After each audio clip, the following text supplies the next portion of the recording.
Noong gabi ng ika-11 ng Desyembre taong 1936, matapos lamang ang paghahari ng wala pang isang taon, pinili ni Edward VIII na magbitiw sa trono pagkatapos na kondenehin ng gobyerno ng Britanya, ng Church of England, at ng publiko ang kanyang desisyon na pakasalan ang American divorcee na si Wallace Warfield Simpson.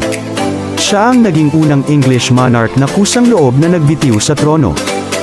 A few hours ago, I discharged my last duty as King and Emperor.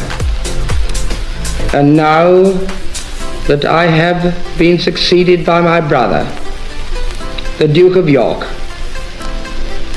my first words must be to declare my allegiance to him.